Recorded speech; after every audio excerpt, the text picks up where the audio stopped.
प्रथम लागू दो चरण को, धनी ए न छुड़ायो खिन। लाख तली लाल एड़ियां, मेरे जीव के ही जीवन। इन पांव तले पड़ी रहूं, धनी नजर खुलो बातन। पलना वालों निरखु नेत्रे, मेरे जीव के ही जीवन।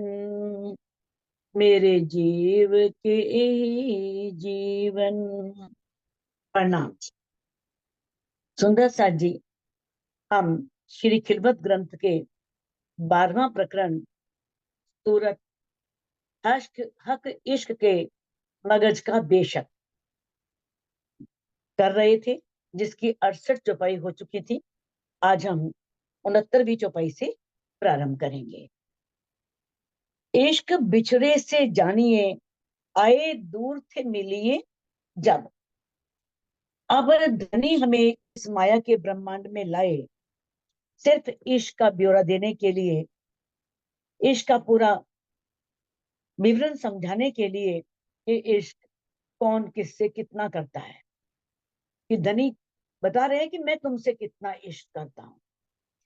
तो कहते हैं कि परमधाम में तो ये हो नहीं सकता था, इसीलिए हमें यहाँ पर लेके आए, और जब तक हम बिछड़ेंगे नहीं तब तक पता नहीं चलेगा। तो कहते इश्क बिछड़े से जानिए। जब हम बिछड़ते हैं, अलग होते हैं, तभी पहचान होती है। क्योंकि इश्क की पहचान या तो विरह में होती है, जब वियोग होता है, पिया की याद आती है, या फिर लंबे समय के पश्चात जब बहुत टाइम बाद मिलते हैं, तो उस होने वाले संयोग में होती है, मिलन में होती है। कहते आए दूर थे मिलिए जब। जब बहुत दूर जाएं, देखा है ना, बहुत समय बाद जब किसी से मिलते हैं तो कितना प्रेम उमड़ता है। तो ये अब जैसे यहाँ पर आए, अब पहचान करके जब वहां जाएंगे तो उस समय वो प्रेम की घड़ियां, वो इश्क की घड़ियां कुछ अजब ही होंगी, कुछ अनोखी ही होंगी। और धनी की पहचान भी तभी हुई जब हम उनसे अलग हुए। इश्क की पहचान तभी लगी।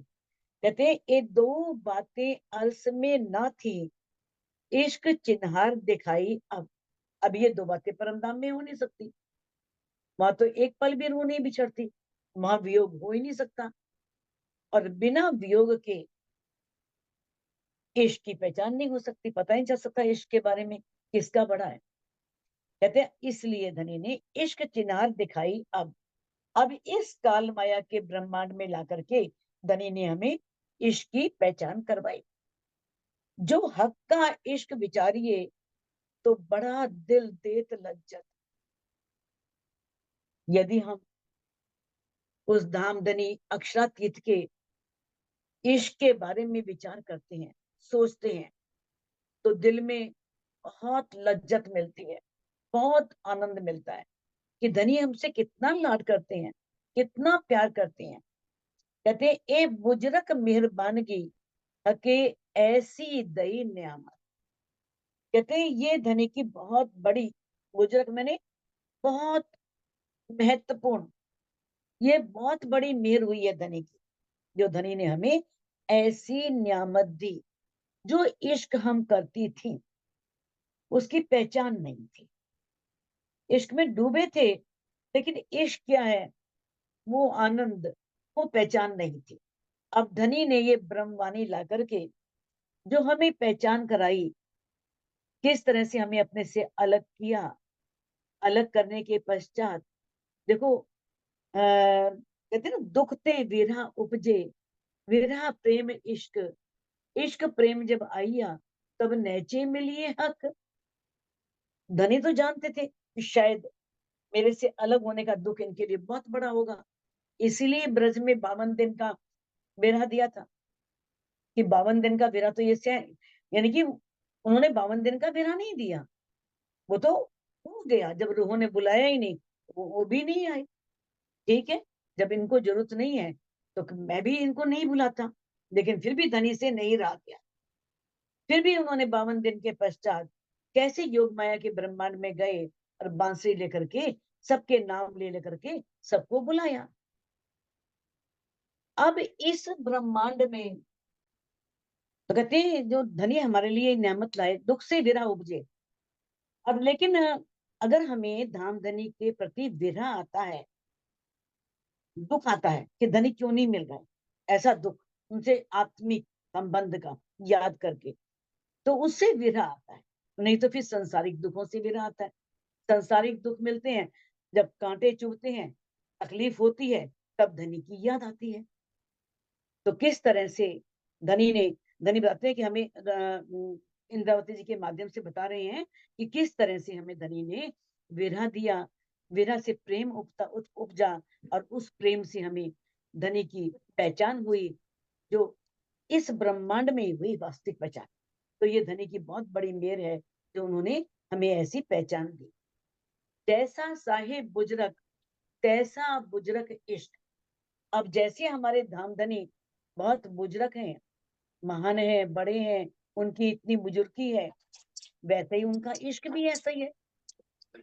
उनका इश्क भी इतना बड़ा है, इतना महान है। जो दिल दे के देखिए तो सुख आवे हक माफक। अगर ये जानना है कि उनका इश्क कितना बड़ा है तो दिल दे के देखो, अपना दिल दो पहले, फिर तुम्हें जैसे प्रीतम अचरातीत इश्क करते हैं, प्यार करते हैं, उनके माफक आनंद मिलना शुरू हो जाएगा, सुख मिलना शुरू हो जाएगा। क्योंकि दिल देने का अर्थ क्या है? दिल का अर्थ है कि दिल का जो सबसे उत्तम भाव जो है वो माशूक के प्रति समर्पित कर देना, अपने माशूक को दे देना। जो हमने माया को दे रखा है, इस संसार को दे रखा है, इस परिवार को दे रखा है, यानी कि दिल देना समर्पण की सबसे ऊंची स्थिति है। हम धनी के प्रति समर्पण करें, लेकिन दिल देना सबसे बड़ा समर्पण है। समर्पण से ही हम ऐसी स्थिति तक पहुंच सकते हैं जिससे हमें इश्क की प्राप्ति हो, क्योंकि उसमें आशिक और माशूक बिल्कुल एक हो जाते हैं। कहते ना, रोम रोम में रमी रही पीव आशिक के अंग, इश्के ने कछु ऐसा किया, दो हो गई एक ही रंग। तो उस समय किस तरह से पार ब्रह्म के जो हम धनी से इतना प्रेम करते थे, उस प्रेम का हमें वो रस, वो आनंद प्राप्त होता है। तो बताया, आशिक की ए बंदगी जाहिर न जाने कोई, और आशिक बिना बोझही एक होत दो से सोए। श्रृंगार ग्रंथ में चौपाई आती है कि आशिक की ये बंदगी है कि बार वाला लोग इसके बारे में कोई भी जान ना सके, और आशिक को भी ना पता लगे कि मैं माशूक से इतना प्रेम करता हूँ। श्री बेतक साहिब में सुना है ना, जब जब धनी कहते हैं, देवचंद जी मेराज जी से मिलते हैं, मेराज जी कहते हैं ना कि भाई मैं तो जब आपकी चर्चा सुनता हूँ तो मेरे आंसू बहते रहते हैं, निरंतर आंसू बहते हैं। तब धनीश्री देवचंद जी ने कहा था, तुम्हें पता कैसे लगता है कि आंसू बह रहे हैं? यानी कि हमें ये भी पता ना लगे कि हमारे आंसू बहे, इतना हम खो जाए, इतना हम एक हो जाए, आशिक को भी पता ना लगे। एक होत दो से सोए, तब वो दोनों एक हो जाते हैं, फिर उन्हें पता लगता ही नहीं है। तो ये बहुत ऊंची स्थिति है समर्पण की। तभी पता लगता है कि हमारे धनी का इश्क कितना बड़ा है। जैसा महबूब बुजरक तैसा हादी हक्का तन। जैसा हमारा महबूब, हमारी धामधनी अक्षरातीत बहुत बड़े हैं, वैसे ही श्यामा जी और हमारे जो प्रीतम है अक्षरातीत हैं, वैसे ही उनके तन है युगल स्वरूप। देखो, राजीन का ना, रूहो तुम मेरे तन हो, रूहे राजी का तन है। अब जो राज श्यामा जी हैं, यानी ये सब हकीकत रूप में है, हकीकत में युगल स्वरूप दिखते हैं। राजी भी, श्यामा जी भी तन दिखते हैं। रूहे तन और रूहों के तन भी हादी के माफक हैं, युगल स्वरूप के समान है। वहां परातम में, राज श्यामा जी में बिल्कुल भी फर्क नहीं है। धनी तो अनंत इश्क का सागर है, उनके हृदय का स्वरूप ही श्यामा जी हैं, जो आनंद का स्वरूप है, और श्यामा जी जो हैं उनके हृदय की स्वरूपा क्या है, सभी अंगनाएं हैं जिनमें इश्क और आनंद क्रीड़ा कर रहा है। बस सिर्फ बात तो इतनी है पहचान की, इश्क तो अंदर है, जब पर आत्म में है तो परात्म की सुरता में भी है। लेकिन बात क्या है, बात यह है कि माया का आवरण हटाने की और उस धनी की पहचान करने की, क्योंकि संपूर्ण परमधाम राज्य के दिल का ही स्वरूप है। उसमें इश्क है, आनंद है, नूर है, सुगंधी है, चेतनता है। तो इस प्रकार से धनी ने बताया कि परमधाम में कुछ और है ही नहीं। तब सारा, चाहे वो कहते ना इनो माफक बका वतन, चाहे अखंड परमधाम है, सब राज्य का ही स्वरूप है, सब इनो माफक। जैसे रुए हैं, श्यामा जी हैं, और राजी हैं, राजी का के जो अंग हैं वो श्यामा है, श्यामा जी के अंग परमात्माएं हैं। और उसी तरह से परमधाम में जितने भी हैं सब धनी का ही स्वरूप है, धनी के बराबर ही है। तभी श्रृंगार ग्रंथ में कहा है, और तो कोई है नहीं बिना एक हक जात, जात माए हक वायदत, हक हादी गिरो कहलात। हाँ? और कोई नहीं है, सिर्फ मास्क एक बदलना राज्य है। है। और उन सब में क्या है, एक वाहिदत है, अवला नहीं एक पड़ा। दिली है, और उन्हें ही हम कहते हैं हादी गुरु कहलात। वही हादी की गुरु कहलाती है। उसे हम ब्रह्म मुनि कहते हैं, ब्रह्म सृष्टि कहते हैं। यानी कि परमधाम में कोई और है ही नहीं जिसे और नाम दिया जाए, एक खुदा है बस, एक परमात्मा है, उसके अलावा परमधाम में कोई नहीं है। बाकी सब उनकी हकीकत की लीला है। ऐसा साहिब इश्क करत निस्बत जान। अब धनी हमसे इतना इश्क करते हैं रूहों से, किसलिए करते हैं, क्योंकि उनकी निस्बत है, मूल संबंध है। हमें तो माया के आवरण में आकर के मूल संबंध भूल गया, लेकिन राज्य को तो पता है कि मेरा इनसे मूल संबंध है। इस कारण से धनी इश्क करते हैं। हाय हाय भूली अरवाही असल, परत नहीं पहचान। अब कहते हैं कि जो परम धाम की रूहें थी, जो ब्रह्मात्माएं थी, वो क्या भूल गई हैं, अपने उस मूल संबंध। उन्हें अपना मूल संबंध, कि हमारा मूल संबंध धामधनी अक्षरातीत से है, वो भूल चुकी हैं। इसलिए उन्हें अपने प्रीतम के स्वरूप की पहचान नहीं हो पा रही है, वो उनकी पहचान नहीं कर पा रही हैं। भूले हक और आपको, और भूले बका घर। और हम राज्य को भूल गए, अपने आप को भूल गए, और अपने घर, अखंड घर परमधाम को भी भूल गए। हक हंसी इसी बात को, रूहें भूली क्यों कर। अब कहते हैं राजी इस बात के लिए हंसेंगे, बहुत हंसेंगे, कि रूहें क्यों भूल गई, किस लिए भूल गई। जो इतना बड़ा दावा ले रही थी, इतना दावा लेने वाली मेरी रूहें, उन पर माया का आवरण कैसे चढ़ गया, वो कैसे भूल गई। ओलिया लिल्ला दोस्त, हक्सो रखे निस्बत, फरामोशी दई हास्य को, कछु चलिया न हक्सो इत। कहते हैं ओलिया लिल्ला दोस्त, ये कुरान में, हदीसों में ब्रह्मात्माओं को ओलिया भी कहा है, लिल्ला भी कहा है, दोस्त भी कहा है। कहते हैं हक्सो रखे निस्बत, क्योंकि इनकी हक से, वो सजदानंद पारब्रह्म से उनका मूल संबंध है। और इसीलिए धनी ने फरामोशी दी। फरामोशी ना देते तो इश्क जाता ही नहीं। इश्क, परमधाम का इश्क उन्हें याद था। जैसी ही फरामोशी आई, वैसे ही वो सब भूल गया, क्योंकि सुरता यहाँ आ गई और ये माया का ब्रह्मांड दिखना शुरू हो गया। कछु चलिया ना हक्सो इत। अब ब्रह्म मुनियों का, जो ब्रह्मात्माएं थी, ब्रह्म सृष्टि थी, उनका राज्य के सामने कुछ बल नहीं चला। फिर कोई बल नहीं, क्योंकि सामने बैठी हैं लेकिन राज्य दिख ही नहीं रहे। तो किस तरह से वेदों में भी, सब ग्रंथों में जो पारब्रह्म है उसे सखा कहा है, उसे सखा कहा है, दोस्त कहा है, प्रीतम कहा है, इसके रूप में वर्णन किया है। ऐसा ही कुरान में भी किया है। कैसे थे इन खेल में किन माफक थे तुम। अब धनी याद दिला रहे हैं कि है सुंदर साजी, जब तुम इस माया के ब्रह्मांड में आई थी, जब धनी की पहचान नहीं थी, ये वाणी नहीं मिली थी, तो तुम कैसे खेल में, तुम्हारी स्थिति क्या थी। तुम किस प्रकार से, किस ब्रह्मांड में रह रहे थे, किन माफक थे तुम, तो तुम कैसे थे, किनसे ए निस्बत भई, अब तुम्हारी निस्बत किससे जुड़ गई, उस पार ब्रह्म से, उस अक्षरातीत से। किसने जोड़ी, इस ब्रह्मवाणी ने। अब ब्रह्मवाणी ने हमारी निस्बत किससे जोड़ी, उस परमधाम से और उस अक्षरातीत से। कैसा बका पाया खसम, कैसे तुमने अखंड घर के उस प्रीतम को पा लिया, तुम्हें वो प्रीतम मिले। तब तुम्हारी स्थिति क्या है, अब क्या स्थिति है, और पहले क्या स्थिति थी।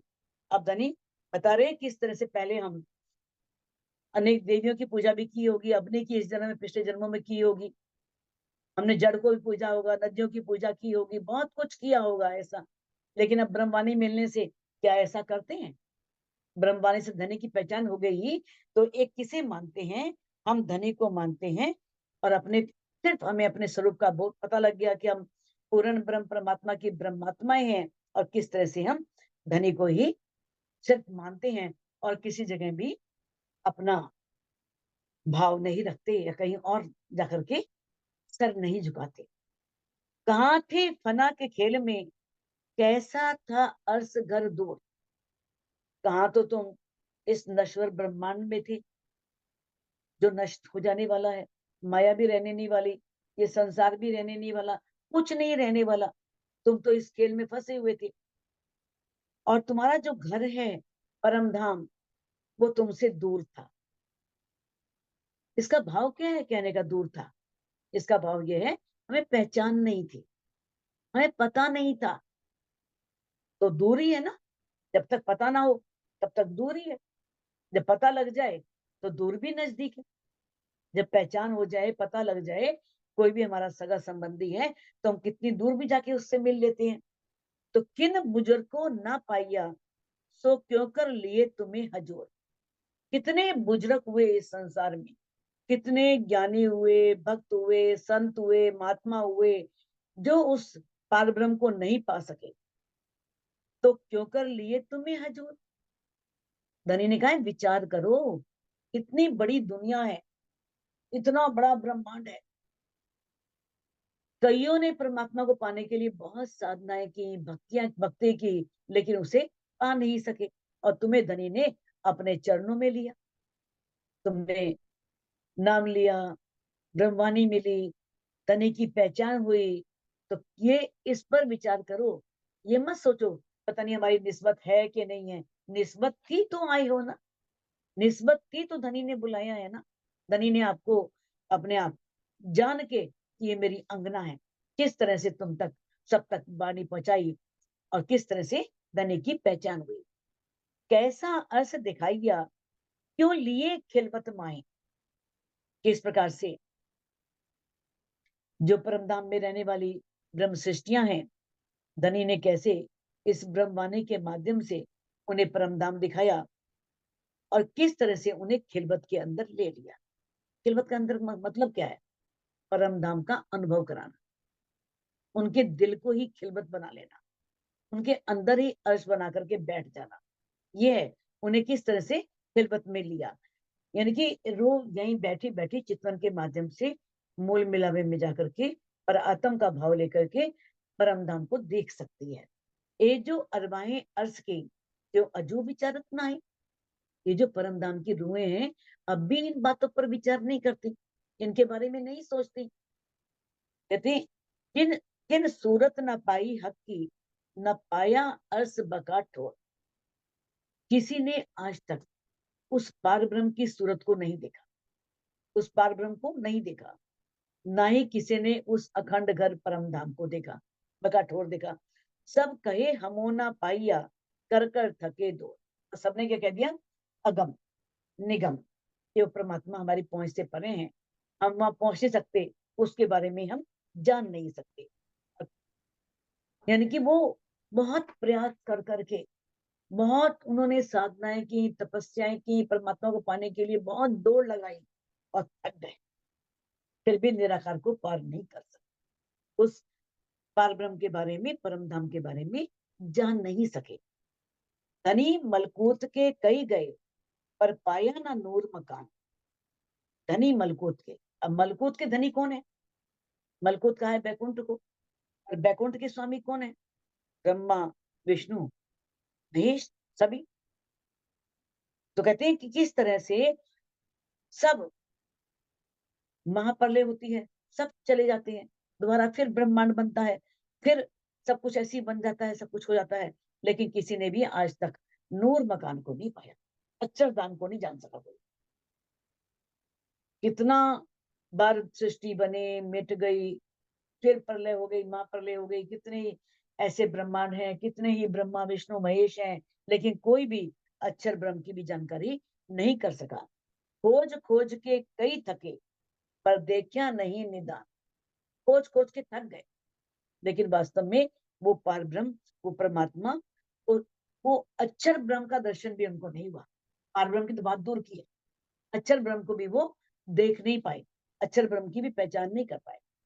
चाहे कबीरदास जी गए, ठीक है, 5 वासनाएं हैं, लेकिन योग माया के ब्रह्मांड में ही है ना, अक्षर ब्रह्म में सस्वरूप तक ही है, तो आगे तो नहीं पहुंच पाए ना। तो कहते हैं किस तरह से संबंध में आता है, फिरे जहां थे नारायण, नाम धराया निगम। वहां से नारायण वापिस आ गया, और नाम क्या रख दिया? निगम। वहां जाया नहीं जा सकता, उसके बारे में जाना नहीं जा सकता। और किस तरह से शून्य पार न ले सके, हटके कहिया अगम। शून्य को पार नहीं कर पाए, निराकार को पार नहीं कर पाए, और वापस आ गए और कह दिया अगम। वहां पहुंचना मुश्किल है, उसको जानना मुश्किल है, वहां पहुंचना मुश्किल है। इतना करने के पश्चात भी ऐसे बहुत सी चौपाइयां ग्रंथ में भी आई हैं, सनंद में भी आई हैं, जिसने बताया है कि किस तरह से कईयों ने बहुत प्रयास किया, प्रयास करने के पश्चात भी वो अक्षर ब्रह्म तक की जानकारी पूरी प्राप्त नहीं कर पाए। ऐसा साहेब बुजरक जो हमेशा कायम, जो हमारे परब्रह्म अक्षरातीत हैं, पूर्ण ब्रह्म परमात्मा, वो इतने बुजरक हैं, इतने महान हैं, जो हमेशा कायम, हमेशा अखंड है। इतनी उनकी बुजुर्गी है, वो हमेशा अखंड है। अक्षर ब्रह्म अक्षरातीत से अलग नहीं है। कहोगे अक्षरातीत अखंड है तो अक्षर ब्रह्म भी तो अखंड ही है, तो वो भी तो उनका ही अंग है। तो कहते सो तले झाकत नूर जमाल के, आवे दीदार कायम। अक्षर ब्रह्म की इतनी बुजुर्गी है, देखो कि वहां तक कोई पहुंच नहीं पाया, वो भी अखंड है।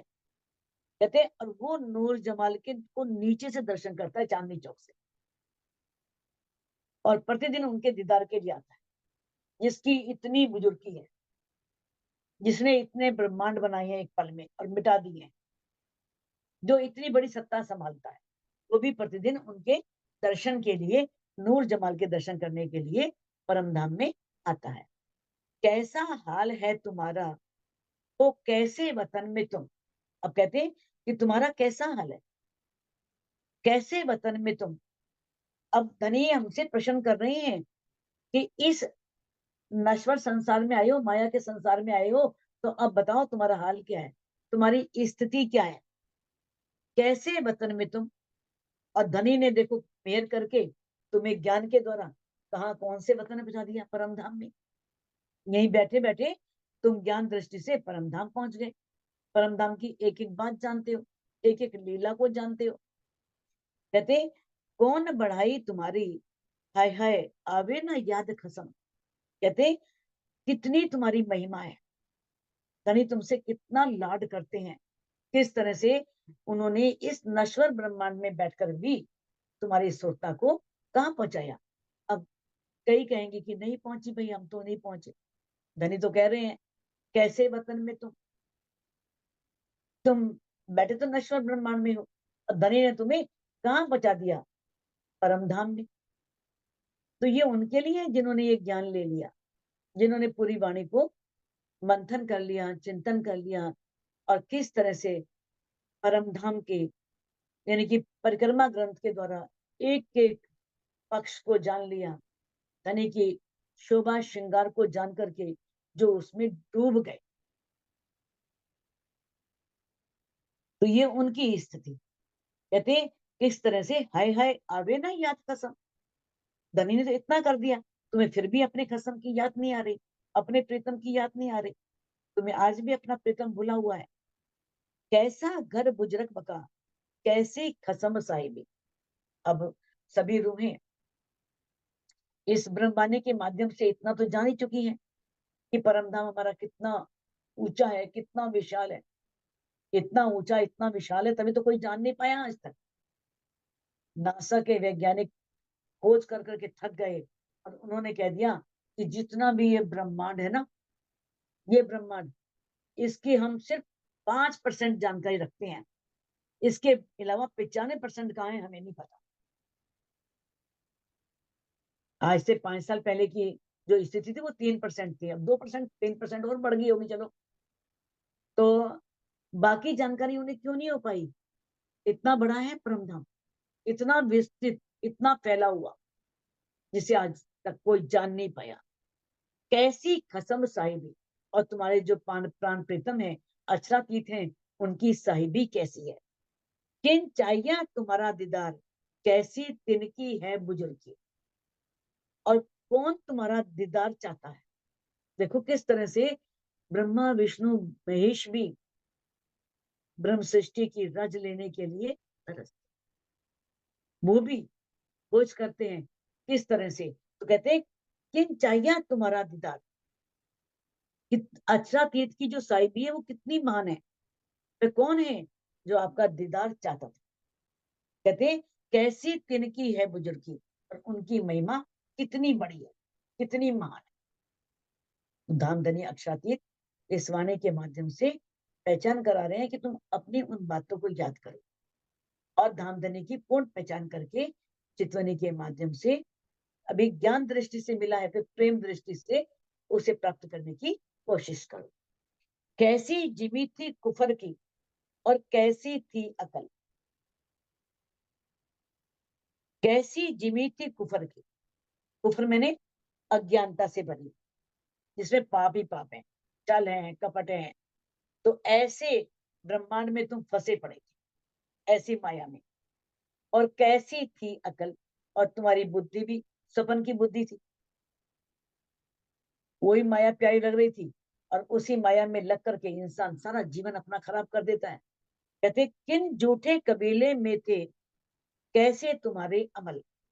और किस तरह से तुम झूठे परिवार में रहा करते थे, कैसे उनके कामों में, उनके पालन पोषण में, उनकी मर्यादाओं में फंसे हुए थे, जकड़े हुए थे। कैसे तुम्हारे अमल, और इस माया के जग संसार में तुम्हारा रहन सहन क्या था, तुम्हारी चाल क्या थी, वो सब किससे बदली, इस ब्रह्मवाणी के द्वारा। अब कैसा सहूर है तुम पे, पाई कौन सोबत। अब तुम्हारे पास कौन सी सहूर, सहूर मैंने विचार विमर्श करने वाली बुद्धि, जागृत बुद्धि। अब धनी ने तुम्हें जागृत बुद्धि दी, ब्रह्मवाणी दी, और किस तरह से तुम्हारी उनसे पाई कौन सोबत, किससे तुम्हारा संबंध बना, प्रीतम का। उस अक्षरातीत के साथ तुम्हारा, तो उसका सानिध्य मिला, उसकी समीपता मिली, उनसे संबंध बना। किन कबीले में थे, अब कैसी राखत हो निस्बत। पहले तुम किस माया के झूठे कबीले में थे, और अब तुम्हारी निस्बत किससे है, उस पार ब्रह्म परमात्मा से, उस पूर्ण ब्रह्म परमात्मा से। कैसी पाई सराफी, कैसी आई तुम्हें पहचान। सराफ जानते हो ना, जो सोने को शुद्ध करता है, सोने की पहचान करता है, जो हीरे की पहचान कर लेता है। तो धनी ने तुम्हें कैसी जानकारी दी, कैसे तुम्हें पहचान दी। तुम्हें सराफी दी, तभी तो तुम पहचान पाए कि ये पूर्ण ब्रह्म परमात्मा है। तुम्हें ऐसी बुद्धि दी, ऐसी जानकारी दी, और तुम उस प्राण प्रीतम को, उस धाम धनी के स्वरूप को पहचान सके। हक बका चेनिया कौन जिमिए, पाया कैसा इश्क ईमान। और तुमने किस तरह से उस अखंड परम धाम को, और उस अखंड प्रीतम अक्षरातीत को इस नश्वर ब्रह्मांड में रहकर भी पहचान लिया। और किस तरह से तुम्हें उसके प्रति इश्क आया और ईमान आया। तो इल्म से ही तो ईमान आता है, और ईमान से ही इश्क आता है। तो किस तरह से धनी ने तुम्हें ईमान और इश्क भी दिया। जागत होके नींद में, विचारत होके फरामोश। अब कहती है सुंदर साथ जी, अब ये बताओ तुम जाग रहे हो या नींद में हो? विचारत हो के फरामोश, विचार कर रहे हो या बेहोशी में हो? सीधी बात जाग करत हो, तुम हो होश में के बेहोश। अब जागृत होकर के राज्य से सीधी बात कर रहे हो या नहीं? अभी भी तुम्हारी राज्य से बातें होती हैं या नहीं होती? तुम हो होश में के बेहोश। बताओ तुम अभी होश में आए वाणी से कि नहीं, कि अभी तक वही माया का आवरण है, वही बेहोशी छाई हुई है और तुम वही अवस्था में हो? धनी प्रश्न कर रहे हैं, अब बताओ इस ब्रह्मवाणी से तुम जागे या नहीं जागे? तुम जाग रहे हो कि नींद में हो? अगर जाग रहे हो तो धनी की पहचान हो जानी चाहिए। विचार रहे हो या बेहोशी में हो? अगर मान लो नींद टूट गई है, आत्मा की जागृति हो गई है, तो इन आत्मा को विचार करना चाहिए। अब पूछ रहे हैं कि तुम धनी से सीधी बातें तुम्हारी होती हैं या नहीं होती? अगर होश में हो, पहचान हो गई है, तो बातें भी होनी चाहिए, नहीं तो बेहोशी कहलाएगी, फिर फरामोशी कहलाएगी और फिर वो नींद कहलाएगा, ताकि अभी नींद में ही हो। अगर बातें ही नहीं हो रही, पहचान होने के बाद भी उस संबंध का पता नहीं लग रहा, उस पर समर्पित नहीं हुआ जा रहा, तो मतलब तुम नींद में हो, फरामोशी में हो और बेहोशी अवस्था में। विचार नींद में तो ना हुए, जागे नींद रहे क्यों कर?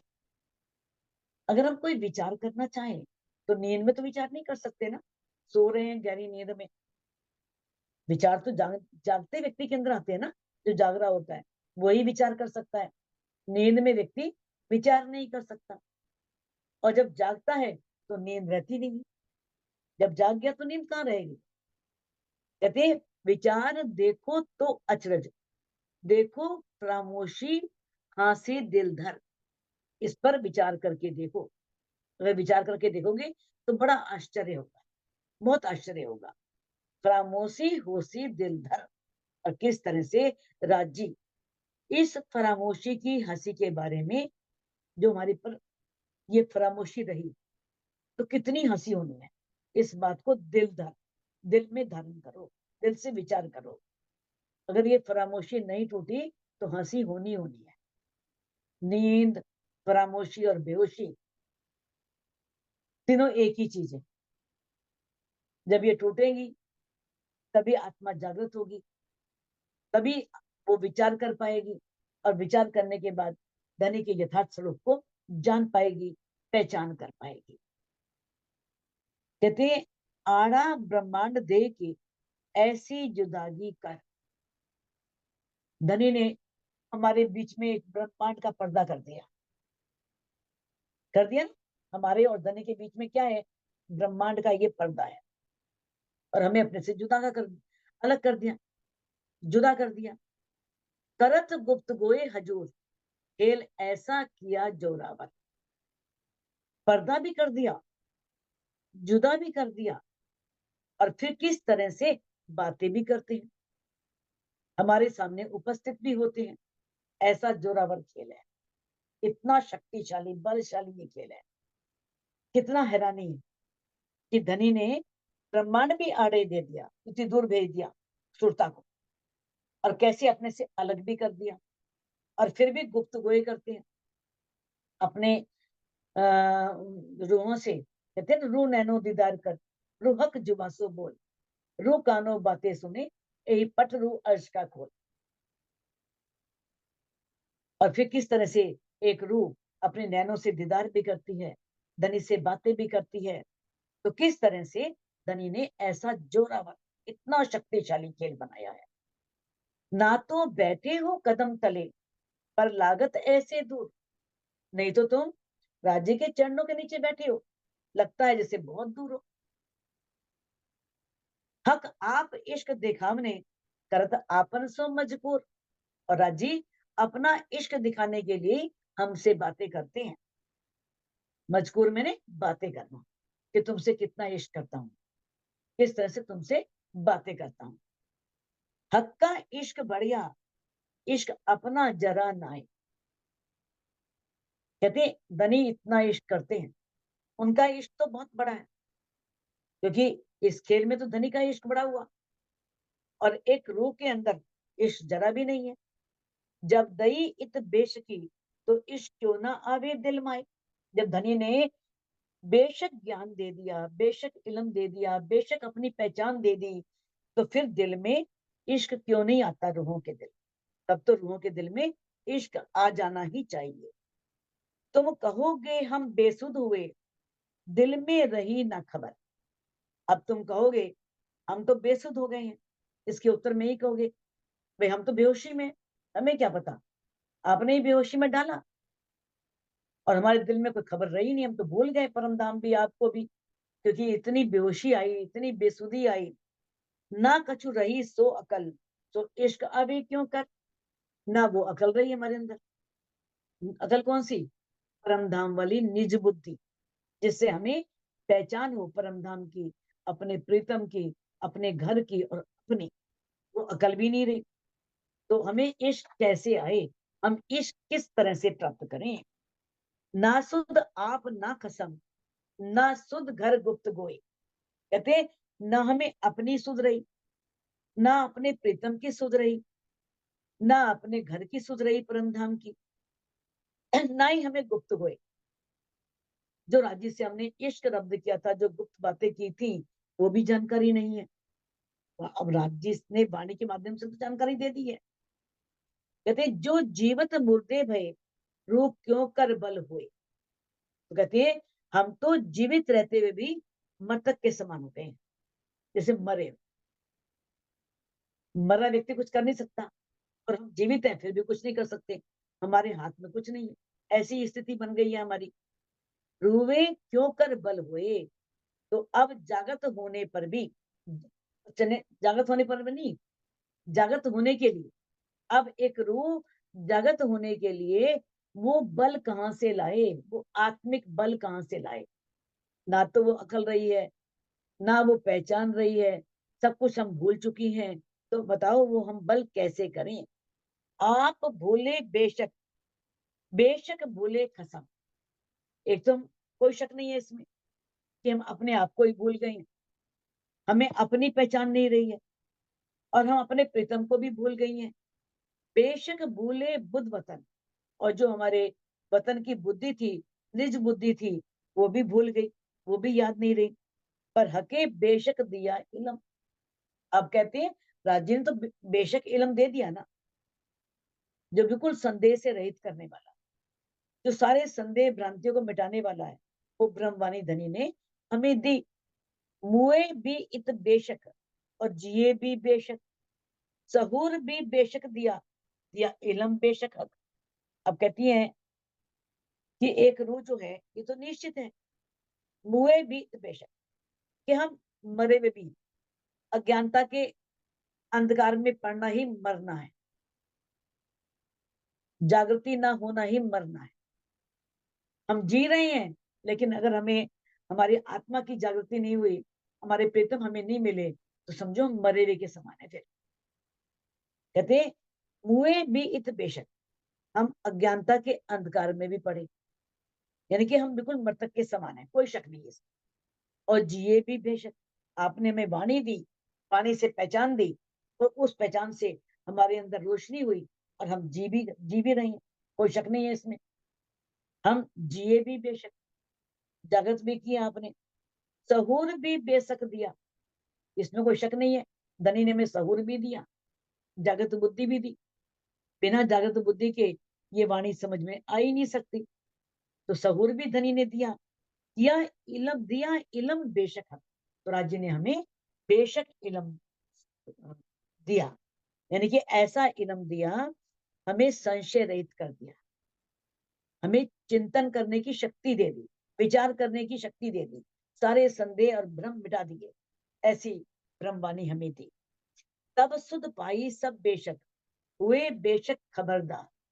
तब सबको सुध मिली, इस ब्रह्मवाणी के माध्यम से सारी पहचान मिली, सारी होश आ गई, हुए बेशक खबरदार। और निश्चित रूप से हम खबरदार भी हो गए, सावधान भी हो गए, कोई शक नहीं इसमें, निश्चित है ये। हकी ऐसी दई बेश की, हुए बेशक बेशुमार। ऐसी बेशकी धनी ने हमें दे दी, ऐसे शक से रहित कर दिया कि हम कोई इसमें कहने की बात ही नहीं कि हम बेशक हो गए। आज हर रोज वाणी पढ़ने के पश्चात इतना तो उसे संदेह नहीं रहा कि मैं ब्रह्मात्मा हूं, मैं ब्रह्म श्रेष्ठ हूँ, मैं राज्य की अंगना हूं, हर दावा लेती है। तो किस तरह से धनी ने सबको बेशक किया, बेशुमार, इसमें कोई शुमार नहीं है, कोई कहने की बात नहीं है।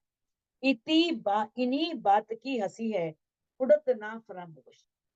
बस इस बात की हंसी है, इतना होने पर भी ये फरामोशी नहीं, ये माया बार बार बीच में आ जाती है, माया अपना आवरण फिर डाल देती है। ये माया की जो नींद है, जो ये अज्ञानता है, वो पीछे छोड़ ही नहीं, बस इस बात की हंसी है। ना तो जब बेशक हुए, हाय हाय क्यों ना आवत होश। जब धनी ने वाणी के द्वारा सारी पहचान दे दी, परम धाम की पहचान दे दी, अपनी पहचान दे दी, सब कुछ बता दिया, तो धनी कहते हैं कि बहुत दुख होता है कि सब भी रूहों को होश नहीं आ रहा। अब धनी इसमें क्या बताना चाह रहे हैं? वो ये बताना चाह रहे हैं, इसका भाव ये है कि ब्रह्म वाणी का ज्ञान हम चाहे कितना प्राप्त कर लें, परम धाम और धाम धनी के प्रति कितना हम संशय रहित क्यों ना हो जाए, फिर भी यदि हमारे पास इश्क नहीं है, दिन में धनी की शोभा नहीं बसी है, तो समझो माया की नींद नहीं जा सकती। जब धनी की शोभा बसेगी तभी माया की नींद जाएगी। यही हंसी इस ही बात की खामोशी में जागृत। हमारी हंसी भी इस बात की होनी है बस, कि किस तरह से हम खामोशी के इस ब्रह्मांड में यदि हम जाग गए, ज्ञान दृष्टि से जाग गए मान लो, फिर भी हमारे अंदर नींद बनी हुई है, माया के विकार हमें सता रहे हैं, माया हमें सता रही है, और धनी के इश्क नहीं आया, तब हंसी होनी है। देखो, बस इसी बात की हंसी होनी है। वाणी से पहचान भी हो गई, सब कुछ हो गया, लेकिन फिर भी ज्ञान से तो हमने जान लिया, लेकिन फिर भी हमारे अंदर नींद की बेसुधी है, माया खींच रही है, माया के विकार सता रहे हैं, माया के प्रति आसक्ति बनी हुई है, वो नहीं जा रहे। जागे में भी शक नहीं, कोई ऐसी इश्क करी जो इत, कोई शक नहीं, कोई रू नहीं कहेगी मैं जागी नहीं। यहाँ तो तारतम लेने के बाद ही कहते हैं जागनी हो गई, हमें तारतम ले लिया, इसकी जागनी हो गई, इसे परम धाम की चाबी मिल गई, अब तो परम धाम जाना ही जाना है भाई, बस ताला खोलेंगे और परम धाम पहुंच जाएंगे, है ना। लेकिन वाणी पढ़ने के पश्चात, वाणी से पहचान होने के पश्चात तो रूह दवा ले लेती है कि चाहे इश्क आया या नहीं आया, भाई मेरी जाने तो हो गई। कहते बैठाए बेशक अर्श में और जगाए बेशक। धनी ने हमें, कोई शक नहीं इसमें, हमें परम धाम में बैठा दिया और हमें जगह भी दिया। परम धाम में बैठाने का मतलब क्या है? परम धाम में बैठाने का मतलब ये है, ये नहीं कि हम परम धाम में बैठ चुके। परम धाम में बैठाने का मतलब यह है, यहीं बैठे बैठे हम चितवनी के माध्यम से मूल मिलावे में जा सकते हैं, धनी का दीदार कर सकते हैं। हंसी भी बेशक हुई, जो आया नहीं इश्क। अब ज्ञान दृष्टि से दादी ने सब बता दिया, हमें परम धाम भी दिखा दिया, धनी भी दिखा दिए, सब पता लग गया, कोई शक नहीं है। अब एक बात जुड़ी हुई है इसके साथ, अगर इश्क नहीं आया, कोई शक नहीं इसमें, फिर हंसी होनी है। तब भी इश्क नहीं आया तो हंसी होनी ही होनी है। कहे महामत तुम पर मोमिनो, दम दम जो बरकत। अब महामती जी कह रहे हैं कि है मोमिनो, हर पल तुम्हारे साथ जो घटना घटित हो रही है, जो पल तुम्हारा बीत रहा है, सो सब इश्क हक का, वो राज्य का इश्क है। वो हर पल मेर कर रहे हैं आप पर। अगर मान लो किसी रूप पर कोई दुख भी आना है तो घबराए ना, वो भी धनी की मेहर है, उस दुख से जागनी होनी होगी, उस दुख से रूह की आत्म जागृत होनी होगी। तो धनी हर पल, चाहे उन्होंने ब्रज में किया, रस में किया, ऐसे सूर्य जो है वो क्या करता है, हमेशा प्रकाश देता है, चंद्रमा भी चांदी देता है, उसी तरह से जो पूर्ण ब्रह्म परमात्मा है, वो कभी किसी को दुख दे ही नहीं सकते। वो हर पल पर ब्रह्म सृष्टियों पर मेरी बरसा रहे, वर्षा कर रहे हैं मेरे की। बस ये है